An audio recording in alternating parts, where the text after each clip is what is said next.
Imagina que hoy es un día normal. Tu familia está bien, tu trabajo va bien, tu reputación en la comunidad es impecable. Eres conocido como una persona honesta, generosa y que trata bien a quienes te rodean. Y no es una fachada, es quien realmente eres. Ahora imagina que en un solo día, recibes 4 mensajeros, uno tras otro, cada uno con peores noticias que el anterior. El primero te dice que has perdido todo tu ganado y que tus sirvientes han muerto. El segundo te dice que un fuego cayó del cielo y destruyó todo lo demás. El tercero te dice que te han robado los camellos. Y el cuarto se detiene justo delante de ti, apenas pudiendo respirar, y te dice que la casa donde tus hijos cenaban juntos se derrumbó, y ninguno sobrevivió 10 hijos, en una tarde. Y tú no hiciste nada malo. Ese es Job. Y este libro, uno de los más antiguos de la Biblia, quizás el más antiguo de todos, no trata sobre el sufrimiento. Trata sobre algo mucho más desconcertante. Se trata del silencio de Dios. ¿Y de qué hacemos cuando ese silencio se prolonga tanto que empezamos a dudar de su existencia? Pero esto es lo que la mayoría desconoce al abrir el libro de Job. Hay una escena previa a todo esto. Una escena que Job nunca presenció. Una escena que cambia por completo la forma de leer cada palabra que sigue. Y vamos a empezar por ahí. Antes de llegar a la tragedia, necesitamos conocer al hombre. Porque el impacto de lo que va a suceder solo se comprende si se entiende quién estaba en el centro de todo Job. Capítulo 1, versículo 1. Había en la tierra de Uz un hombre llamado Job. Era un hombre íntegro y recto, temeroso de Dios y apartado del mal. La tierra de Uz probablemente se encuentra en la región de Arabia o en el sur de Edom. No es Israel. Job no era judío. Y eso es importante, porque significa que este libro no se dirige a una cultura o un pueblo específico. Habla de la condición humana en general. ¿Y quién era Job? El versículo 3 dice que era el más grande de todos los hombres de Oriente. Tenía 7 hijos y 3 hijas. Poseía 7,000 ovejas, 3,000 camellos, 500 yuntas de bueyes y 500 asnos. Era el equivalente antiguo de un hombre sumamente exitoso. Pero el detalle más importante no es la riqueza, sino el carácter. El texto hebreo usa 4 palabras para describir a Job. Tam, recto, íntegro, sin defecto moral visible. Yashar, justo, alguien que camina por el camino correcto. Yare Elohim, temeroso de Dios. Y Sarmera, alguien que se aparta activamente del mal. No es alguien que simplemente evita lo obvio, sino alguien que se esfuerza toda su vida por no acercarse siquiera al límite. Y luego el texto añade algo que suele pasar desapercibido. Job, capítulo 1, versículos 4 y 5. Sus hijos celebraban fiestas rotativas en sus casas. Y cuando terminaba el ciclo de festividades, Job se levantaba temprano por la mañana y ofrecía holocaustos por cada uno de sus hijos. ¿Por qué? Porque pensaba, quizás mis hijos hayan pecado y maldecido a Dios en sus corazones. Este hombre se levantaba temprano para hacer sacrificios por los pecados que sus hijos pudieran haber cometido sin que él lo supiera. Eso no es religiosidad. Eso es un padre que ama tanto a sus hijos que intercede por ellos de forma preventiva. Y es precisamente a este hombre a quien Dios permitirá que sea destruido. Este es el momento que lo cambia todo. El capítulo 1 abre un telón que los personajes del libro jamás ven. Nosotros, los lectores, lo vemos. Job nunca lo ve. Job, capítulo 1, versículos 6 y 7. Aconteció que un día, cuando los hijos de Dios vinieron a presentarse ante el Señor, Satanás también vino entre ellos. Y el Señor le dijo a Satanás, ¿de dónde vienes? Satanás respondió al Señor, de recorrer la tierra y andar de un lado a otro. Esta es una de las escenas más extraordinarias de toda la Biblia. Un concilio celestial. Y en medio de ese concilio se presenta un ser llamado a Satanás en hebreo, el adversario, el acusador. Entonces Dios hace algo sorprendente. Es Dios quien incluye a Job en la conversación. Versículo 8. Entonces el Señor le dijo a Satanás, ¿te has fijado en mi siervo Job? No hay nadie como él en la tierra, un hombre íntegro y recto, temeroso de Dios y apartado del mal.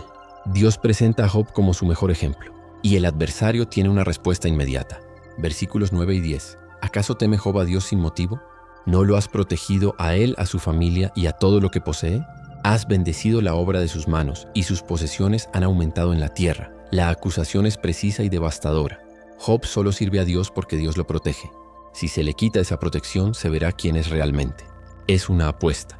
Es un desafío directo al carácter de Dios. Y Dios acepta el desafío. Esto es inquietante. Y así debe ser, porque significa que se está produciendo una conversación a un nivel al que Job no tiene acceso. El hombre más recto de la tierra sufrirá no por sus pecados, ni por un error, ni por accidente. Sufrirá precisamente por ser recto. Su fidelidad es el objetivo, y jamás sabrá por qué. Lo que sigue se narra con una velocidad brutal que imita la experiencia real de un colapso repentino. Primer mensajero. Los sabeos se llevaron los bueyes y los asnos y mataron a los siervos a espada. Solo yo escapé para contárselo. Segundo mensajero. Fuego de Dios descendió del cielo y consumió las ovejas y a los siervos. Solo yo escapé para contárselo. Tercer mensajero. Los caldeos robaron los camellos y mataron a los siervos. Solo yo escapé para contárselo. Cuarto mensajero. Este hace una pausa. Job, capítulo 1, versículos 18 y 19. Tus hijos e hijas estaban comiendo y bebiendo vino en casa de su hermano mayor. De repente vino un fuerte viento del desierto que azotó las 4 esquinas de la casa, y ésta cayó sobre los jóvenes y murieron. Cada mensajero llega antes de que el anterior haya terminado de hablar. Es la estructura literaria del impacto en cascada.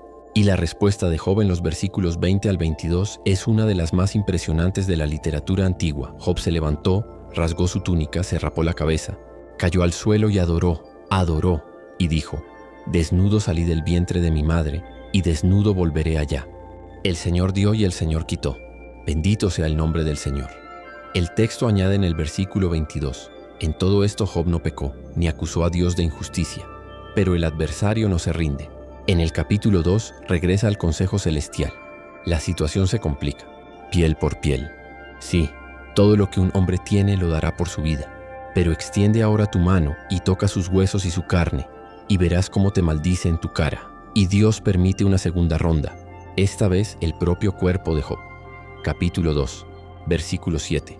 Entonces Satanás salió de la presencia del Señor e hirió a Job con dolorosas llagas desde las plantas de los pies hasta la coronilla. Job se sienta entre las cenizas. Se rasca las heridas con un trozo de cerámica rota. Y su esposa, que también perdió a sus hijos, que también lo perdió todo, lo mira y le dice: ¿aún te aferras a tu integridad? Maldice a Dios y muere. No es crueldad de su parte, es desesperación. Es la voz de alguien que ya no encuentra razón para seguir confiando. Job responde con una pregunta. Job, capítulo 2, versículo 10. Si recibimos de Dios el bien, ¿no recibiremos también el mal? Y el texto dice de nuevo: en todo esto Job no pecó con sus labios. 2 rondas. Ruina total. Y Job seguía sin maldecir a Dios. El adversario estaba perdiendo la apuesta. Cuando los 3 amigos de Job se enteraron de todo lo que le había sucedido, hicieron algo extraordinario. Vinieron, de lejos, Elifaz el temanita, Bildad el suita, Zofar el naamatita. Vinieron para compadecerse de él y consolarlo, y cuando lo vieron de lejos apenas lo reconocieron. Lloraron desconsoladamente, rasgaron sus vestiduras y se echaron polvo sobre la cabeza. Y se sentaron con él en el suelo durante 7 días y 7 noches sin decir palabra, porque vieron que su dolor era inmenso. Eso es profundo. Durante 7 días, estos hombres hacen lo único correcto en todo el libro: permanecen en silencio. El problema comienza cuando abren la boca. El capítulo 3 marca la primera vez que Job habla desde el comienzo de las tragedias. Y lo que sale de él no es adoración. Es una maldición del día en que nació. Que perezca el día en que nací y la noche en que se dijo: un hombre ha sido concebido. Es uno de los gritos de dolor más desgarradores de toda la Biblia. Job no está siendo estoico. Job está siendo humano.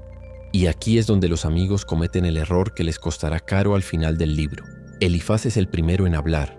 En el capítulo 4, su teología es sencilla y parece razonable. Ninguna persona inocente perece. Si Job está sufriendo, debe haber pecado. Quizás no sepa cuál fue el pecado, pero el sufrimiento siempre es consecuencia de algo. ¿Acaso el mal cosecha donde no ha sido sembrado? Bildad, en el capítulo 8, es aún más directo. Los hijos de Job murieron a causa de sus propios pecados. Si Job es puro y justo, Dios seguramente se alzará en su favor. Zofar, en el capítulo 11, es el más duro de todos. Le dice a Job que Dios en realidad está siendo misericordioso, que sus pecados merecen un castigo mayor del que está recibiendo. Observen lo que sucede. Estos hombres dicen cosas que son teológicamente defendibles en el contexto general de la Biblia. Existe una conexión entre el pecado y sus consecuencias. Dios es justo. El sufrimiento puede ser una disciplina, pero aplicadas a Job, a este hombre en particular, en esta situación específica, estas verdades se convierten en crueldad, porque la premisa fundamental es errónea. Job no sufre por haber pecado, y sus amigos lo ignoran porque no presenciaron la escena del capítulo 1. A veces, la teología más peligrosa no es la herejía, sino la verdad aplicada a la situación equivocada por la persona equivocada en el momento equivocado. Lo que distingue a Job de sus amigos no es que tenga más fe, sino que tiene más honestidad. Job refuta argumento por argumento. No acepta la premisa, sabe que no hizo nada para merecer esto, e insiste en esta inocencia no por arrogancia, sino porque es verdad. Mentir ante Dios sería peor que gritarle. Job, capítulo 13, versículos 3 y siguientes. Pero quiero hablar con el Todopoderoso y deseo razonar con Dios. Y luego, versículo 15, una de las frases más extraordinarias del libro: aunque me mate, en él confiaré. Aquí hay una tensión que la traducción al portugués a veces suaviza. El hebreo original es ambiguo. Puede leerse como confiaré en él o como no tendré esperanza. Cualquiera que sea la lectura, la frase capta perfectamente el estado de Job. Estoy al límite. Puede que no tenga esperanza, pero aún así hablo con Dios y con nadie más. En los capítulos siguientes, Job vacila. Hay momentos de profunda desesperación. Le pide a Dios que lo deje en paz, que se aparte de él para poder tener un momento de paz antes de morir. Y entonces, en el capítulo 19, aparece uno de los versículos más sorprendentes de todo el Antiguo Testamento. Job, capítulo 19, versículos 25 al 27. Yo sé que mi Redentor vive y que al final se levantará sobre la tierra. Y después de que mi piel sea destruida, aún en mi carne veré a Dios. Yo mismo lo veré, y no otro. Yo mismo lo veré, y no un extraño. En medio del sufrimiento más absoluto, sin ninguna explicación de Dios, sin ninguna señal de que la situación vaya a mejorar, Job declara que hay un Redentor vivo, y que lo verá, personalmente, con sus propios ojos. Esta no es la voz de alguien que ha perdido la fe, es la voz de alguien que la está forjando en el fuego. En el capítulo 32 aparece un personaje que no se había mencionado antes, Eliú, hijo de Baraquel el Busita. Es joven. Lo escuchaba todo y se enfureció. Furioso con Job por justificarse más que Dios, y furioso con los tres amigos por no poder responderle. Eliú habla durante 6 capítulos completos, del 32 al 37, y es el personaje más misterioso del libro porque Dios, al final, no lo condena como condena a los tres amigos, pero tampoco lo alaba. Lo que Eliú añade es importante. Dice que Dios habla de maneras que los humanos no reconocen como comunicación, a través de los sueños, del dolor, de la naturaleza, y que quizás el sufrimiento no sea un castigo, sino una enseñanza. Una forma en que Dios obra en nosotros algo que no puede obrarse de ninguna otra manera. No es una respuesta completa, pero es una perspectiva más cercana a la verdad que cualquier cosa que hayan dicho los tres amigos.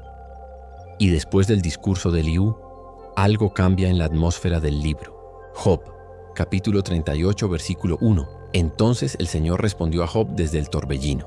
Dios finalmente habla. Y lo que dice no es lo que nadie esperaba. No hay explicación. No hay revelación de la escena del capítulo 1. No hay un Job, hubo una apuesta y ganaste. No hay un tu sufrimiento fue necesario por estas razones. Dios responde con preguntas.